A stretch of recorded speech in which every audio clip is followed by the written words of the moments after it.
In recent years, it has become increasingly easy to backlight our favorite Nintendo consoles.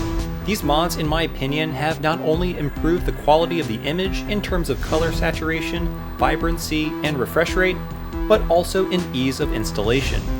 In today's episode of Retro Renew, I will upgrade yet another Game Boy Advance SP with an IPS screen, as well as a new battery, courtesy of Makho's fantastic battery mods. Let's get right into it.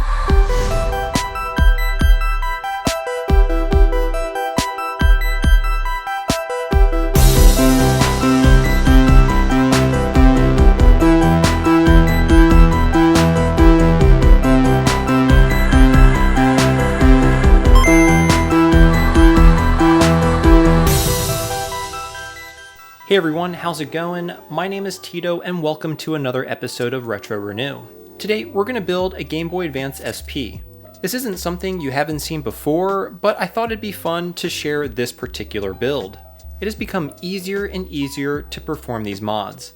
There are many great vendors that sell these amazing user-friendly kits for modding the DMG all the way through the Game Boy Advance SP and everything in between. Now, this particular IPS kit is from Retro Game Repair Shop. However, it is very similar, if not the same, to the ones that we can buy from Handheld Legend or Retro Modding. I think it's fantastic that we have such a vibrant and growing community of retro console modding and repair vendors.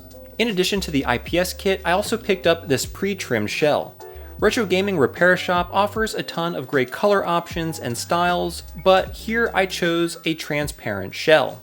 To go with the transparent shell, I thought, hey, let's get some transparent buttons as well. With this build, I'm curious to see how good the fit and finish is, as well as whether or not the shell is pre-trimmed or if it is in fact specifically molded to fit the IPS kit. We'll find out in just a moment when we install everything and put it together.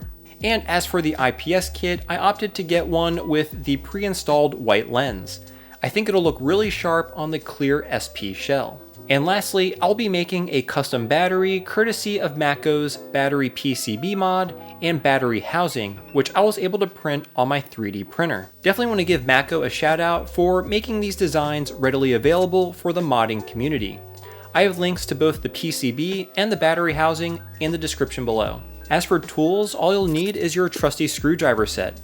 Now, if you want to enable the brightness control option, you will need to do a little soldering, but this is completely optional and the default brightness is more than adequate for most settings. Anyway, without any further ado, let's get right into it. To get started, remove the single Phillips screw securing the battery door. Remove the cover and the battery underneath. Continue by removing the 4 tri-point screws at each corner, as well as the one by the cartridge slot and the one inside the battery compartment. Now we can remove the rear shell, exposing the motherboard. To remove the motherboard, we need to unfasten these 3 Phillips screws. Once removed, tilt the motherboard to about a 45-degree angle so we can access the LCD ribbon cable and disconnect it. With the motherboard free, go ahead and remove all the buttons and membranes. Now, if you bought new hinges, you can stop here and can begin to assemble the SP with the new shell. I actually did not buy the new hinges, so I'll be reusing the ones from the original shell. To get to the hinges, we'll need to continue disassembling the SP housing.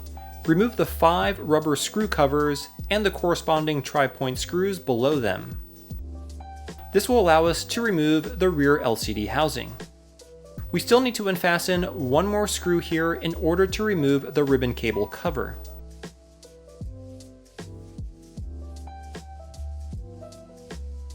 Once out, we can now lift out the LCD display, giving us access to the hinges. To remove these, go ahead and gently push them outward with a spudger. Then fully open the clamshell and push them out the rest of the way. With the hinges out, you can remove the end cap covers, which we'll replace with the clear ones included with the new shell.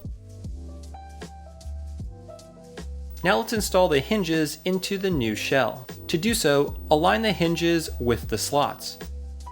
It should only go in one way. With them partially set in, go ahead and open the shell and then push them in the rest of the way.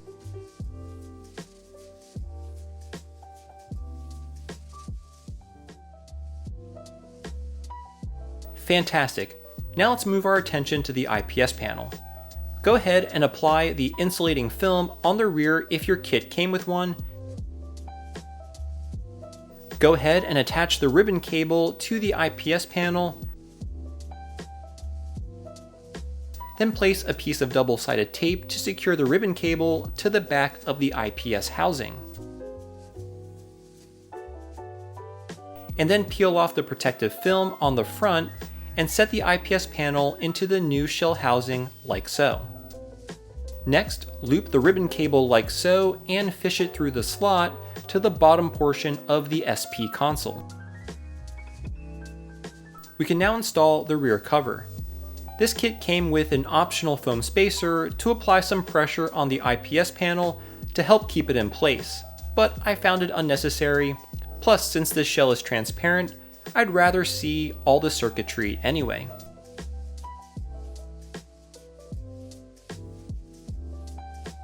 Go ahead and fasten the 5 screws to close up the top half, and then cover the screws with the included silicone covers.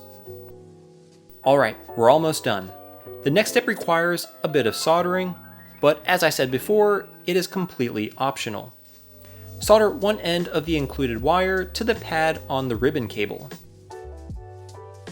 Then reconnect the ribbon cable to the motherboard. Now we can solder the other end of the wire to the test pad labeled Q12B.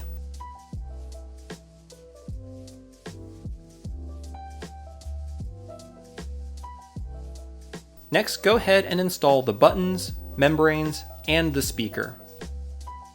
And then reinstall the motherboard with the 3 Phillips screws. Because I opted to use translucent buttons instead of the included black ones, we need to go ahead and replace the triggers. Simply release the springs, being careful not to lose them, and then remove the trigger itself. Install the new one reusing the metal pin and springs.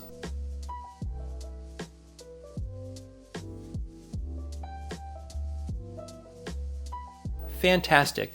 Install the metal nut for the battery door, then place the rear shell onto the SP and screw it in place.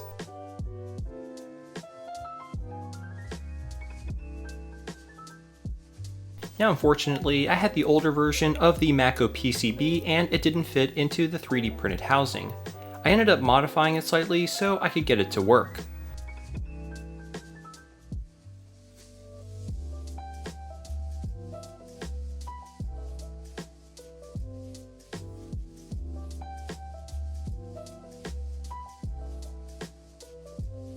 Reinstall the battery cover, and to finish things off, apply the included Nintendo badge and rear sticker.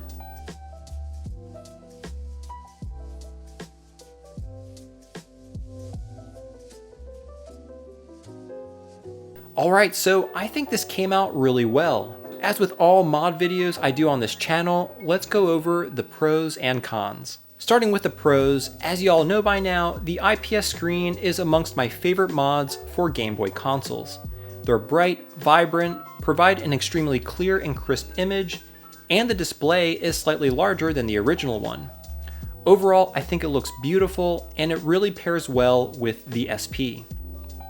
Using a pre-modded shell makes installation a breeze, which of course is a pro in and of itself. Having the brightness control be an optional feature is also great, so folks who prefer not to solder can still easily do this mod, and as I've mentioned previously, the default brightness is more than adequate, so soldering the extra wire really isn't mandatory.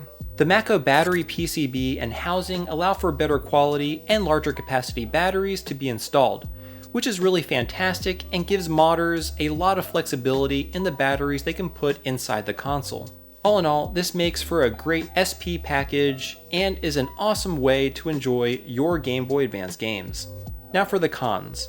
The only cons in my opinion is that some may prefer the look of an original AGS 101 screen over the IPS. I personally like the IPS a lot, but it comes down to personal preference.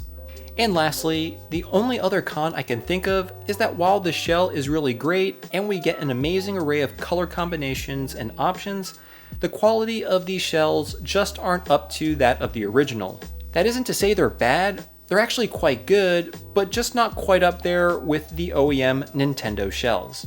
So there you have it, a custom IPS modded Game Boy Advance SP.